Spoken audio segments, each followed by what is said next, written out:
Salut à tous, nouvel épisode et aujourd'hui petite vidéo sur un sujet un peu insolite, la Seconde Guerre mondiale au travers du 9e art, la bande dessinée.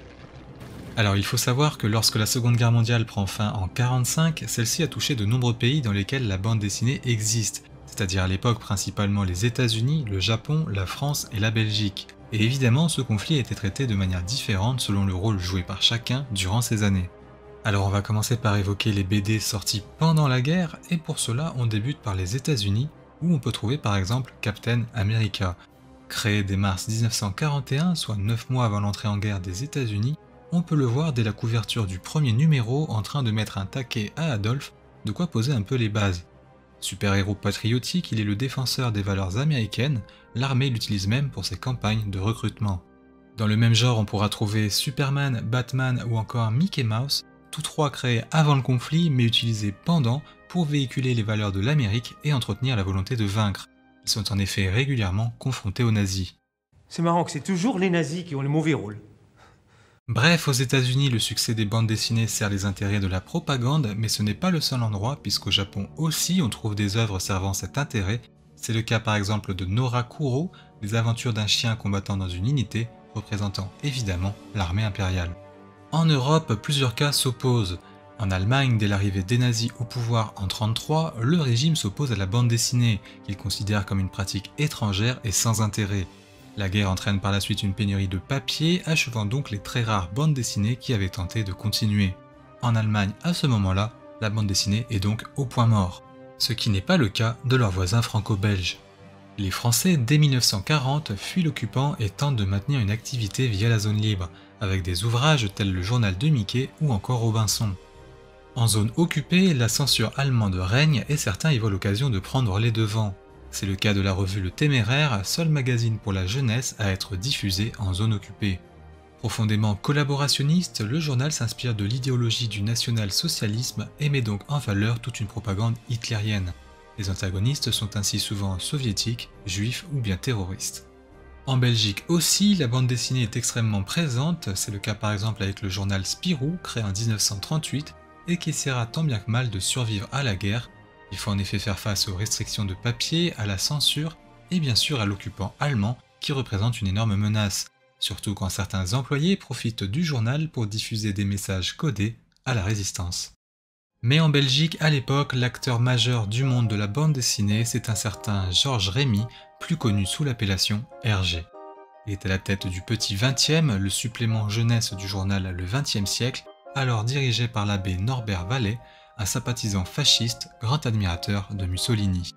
Alors qu'il vient tout juste de créer son personnage de Tintin, Hergé s'apprête à envoyer son jeune reporter vivre sa première aventure. Sur la consigne de Norbert Wallet, profondément anticommuniste, celle-ci se déroule en URSS afin de montrer aux jeunes Belges toute l'horreur du bolchevisme. Nous sommes alors à la fin des années 20, début années 30. Par la suite, de nombreux événements sont représentés dans les aventures de Tintin. Par exemple, dans le Lotus Bleu, dont la parution commence en 1934, des terroristes japonais font sauter une voie ferrée et accusent ensuite la Chine, prétexte pour leur déclarer la guerre. Ce qui fait évidemment référence à l'incident de Mukden en 1931, prétexte japonais pour envahir la Mandchourie.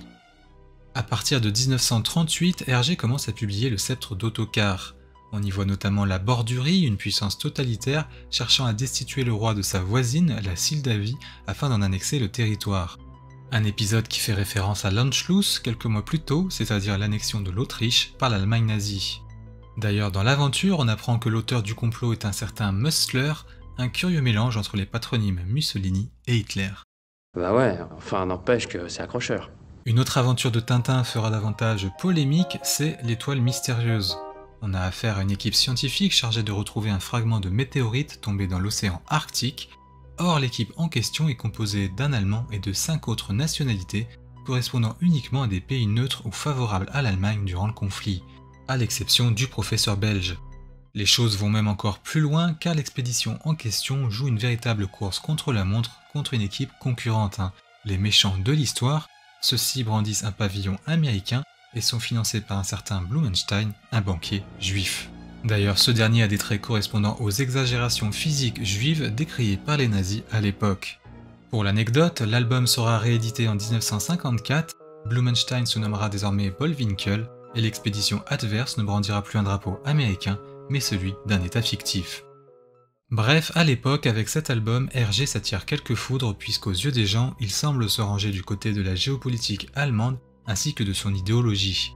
Pour couronner le tout, depuis Le Crabe aux pinces d'or paru en 1940, soit l'aventure parue juste avant L'Étoile mystérieuse, les aventures de Tintin ne sont plus publiées dans le petit 20e, mais dans le journal Le Soir, un journal profondément collaborateur et contrôlé par les Allemands.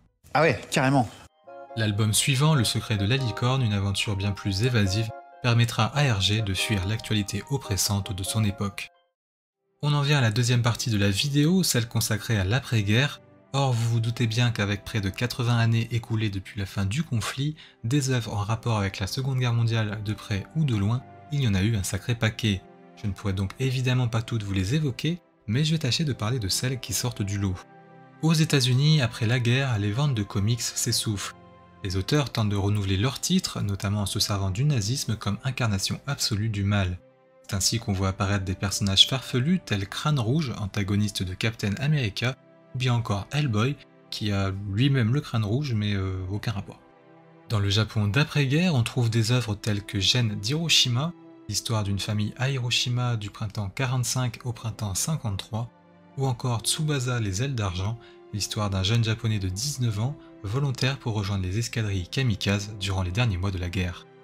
En Europe, l'ambiance est un peu différente. La Belgique occulte pas mal cette période à cause notamment des accusations collaborationnistes qui planent sur Hergé ainsi que d'autres dessinateurs. Néanmoins, petit à petit, des personnages commencent à apparaître. C'est le cas par exemple d'un certain Bob Moran, un ancien pilote de la Royal Air Force, héros non pas de l'Indochine, mais de la bataille d'Angleterre. On trouve aussi d'autres œuvres dont certaines aventures sont fortement inspirées de la Seconde Guerre mondiale. En France, les œuvres évoquant le conflit sont extrêmement nombreuses, du coup je vous en fais un petit condensé imagé. Elles sont souvent centrées sur des soldats, sur des civils, sur des événements précis ou bien encore sur la résistance. Bref, on touche un peu à tous les sujets. Enfin, on peut évoquer l'Italie où on trouve par exemple l'écrivain Ugo Pratt, le père de Corto Maltese, un des rares auteurs de BD de l'époque à avoir été lui-même combattant durant le conflit et qui a par la suite réalisé différentes œuvres en bande dessinée.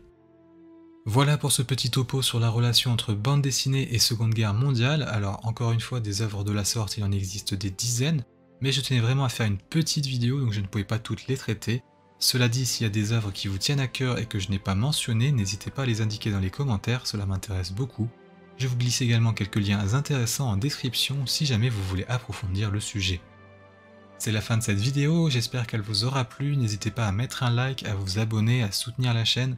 N'hésitez pas à partager la vidéo ou bien la chaîne dans sa globalité, cela fait toujours plaisir. Je vous dis à bientôt pour un nouvel épisode, d'ici là, portez-vous bien.